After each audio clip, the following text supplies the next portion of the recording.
अस्सलाम वालेकुम जी, this is रज़ा खान और आप देख रहे हैं मेरा यूट्यूब चैनल। मुल्क में इस वक्त सैलाब ने तबाही मचा रखी है और हमारे भाई हमारी बहनें मुंतज़िर हैं कि हम उनकी मदद को आएं।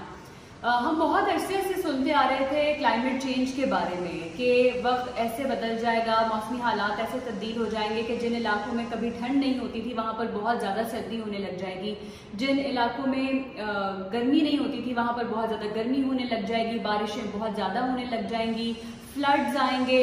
लेकिन ये कोई फ्यूचर पॉसिबिलिटी नहीं है कि फ्यूचर में ऐसा होगा। क्लाइमेट चेंज शुरू हो चुका है, it's real, it's happening right now. Balochistan, Sindh, जनूबी पंजाब बुरी तरह इफेक्टेड है।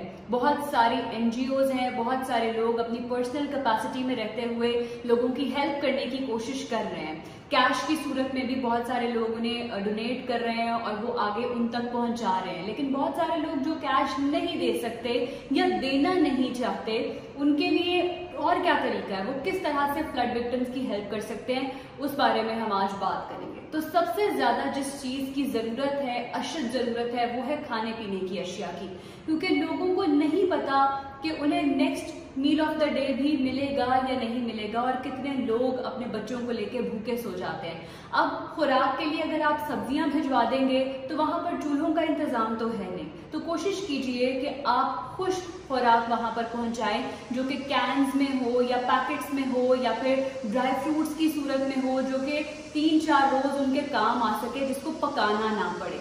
उसके अलावा छोटे छोटे बच्चे हैं लोगों के साथ, अब दूध वहां पर मुयसर नहीं है और दूध किस फॉर्म में आप भिजवा सकते हैं बच्चों के लिए, खुश्क दूध भिजवा सकते हैं या फिर छोटे बच्चे जो कि सेरेलैक खाते हैं या फूड प्यूरीज खाते हैं। अब आप ये भी कहेंगे बहुत सारे लोग कि वो बच्चे तो ये चीजें खाते ही नहीं है, मगर इस वक्त तो उनके पास खाने के लिए कुछ भी नहीं है। तो कोशिश कीजिए कि बच्चों की खुराक की जितनी आइटम्स हैं वो भी आप भिजवा सकते हैं तो जरूर भिजवाएं। उसके साथ साथ एक और बहुत इंपॉर्टेंट चीज, पीने का साफ पानी, क्योंकि जो पानी उनके पास उनकी स्टोरेज में होगा वो तो जाया हो चुका होगा और नलके काम नहीं कर रहे, क्योंकि एहतियातन जहां पर सैलाब आया होता है उन इलाकों में बिजली काट दी जाती है। तो उन लोगों को पीने का साफ पानी भी चाहिए, तो वाटर बॉटल्स की बहुत ज्यादा तादाद चाहिए। फिर रहने के मसाइल हैं, लोगों के घर बह चुके हैं, उजड़ चुके हैं, तबाह हो चुके हैं, डूब चुके हैं। अब उनके पास कोई ऑप्शन नहीं है सिवाय इसके कि वो खुले आसमान के नीचे बैठे हुए हैं, तो उनके लिए चाहिए खैमे। और हमारी कौम बहुत डिसअपॉइंट करती है ऐसे मौकों पे कि जो 3 से 4 हजार रुपए की कीमत का खैमा था वो इस वक्त 10 से 15 हजार की कीमत में मिल रहा है। उन लोगों को खैमों की जरूरत है, इस वक्त तो खैमे फ्री हो जाने चाहिए थे, लेकिन बहरहाल जो मुखैया हजरात हैं जो अफोर्ड कर सकते हैं उनसे मेरी गुजारिश है कि ज्यादा से ज्यादा खैमे भिजवाएं, पॉलीथीन की चादरें भिजवाएं और साफ चादरें जैसे दरिया हो गई वो उनको चाहिए। तो इस तरह की चीजें वहां पर ज्यादा से ज्यादा भिजवाएं ताकि वो लोग सर्वाइव कर सकें, आराम से अपना सर ढांप सके, सर छुपा सके। साथ साथ जो एक और इम्पॉर्टेंट चीज है वो है पहनने के लिए कपड़े। अब उनके पास पहनने के लिए कपड़े भी नहीं है और ना ही जूते हैं। पहनने के कपड़े वो होने चाहिए जो आप खुद भी पहनते हो, ऐसे कपड़े ना भेजें जो आप खुद भी नहीं पहनते। और जो कपड़े आप भेज रहे हैं उनको अच्छे से धुलवा कर, प्रेस करवा कर, कार्टन्स में बंद करके वहां पर भिजवाएं। और प्लास्टिक के जूते या फ्लिप फ्लॉप्स भेजें, क्योंकि आम जूते की सिलाई तो पानी में खुल जाएगी, तो कोशिश करें कि प्लास्टिक के जूते हों या फ्लिप फ्लॉप्स हों या फिर क्रॉक्स हों जो इजीली पानी में पहन के वो लोग वहां पर चल फिर सके, अपनी डेली एक्टिविटीज कर सके।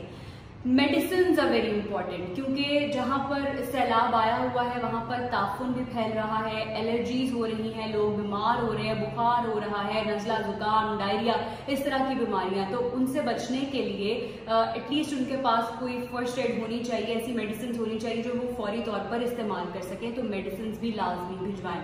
एक और बहुत ही अहम पहलू जो कि भी सोशल मीडिया पर भी मौजूद बहस बना हुआ था कि ये चीज एक लग्जरी आइटम है या फिर वो जरूरत है, तो ज्यादातर इंतजाम चूंकि मर्द हजरात कर रहे होते हैं तो इस पहलू को इग्नोर कर दिया जाता है। वो क्या है, वो है सैनिटरी पैड्स का। सैनिटरी पैड्स खवातीन की जरूरत है, प्लीज इस बात को समझें, ये कोई लग्जरी आइटम नहीं है। एक बहस ये छिड़ गई कि सैनिटरी पैड या सैनिटरी नैपकिन तो वहां की खवातीन इस्तेमाल ही नहीं करती, ठीक है, वो कोई कपड़ा या कॉटन की कोई चीज इस्तेमाल करती होंगी ना, लेकिन इस वक्त तो वो भी मुयसर नहीं है। तो बजाय इसके कि उन लोगों को इन्फेक्शन हो, खवातीन कितनी मुश्किल में होती हैं उन दिनों में, आप शायद इमेजिन नहीं कर सकते। जिनके घर माएँ बहनें बेटियां हैं उन्हें इस बात का अंदाजा होगा। सो सैनिटरी पैड जो है वो बहुत इंपॉर्टेंट है, वो लाजमी उन तक पहुंचाए। आखिरी चीज है उन लोगों के लिए कोई लाइट्स के इंतजाम।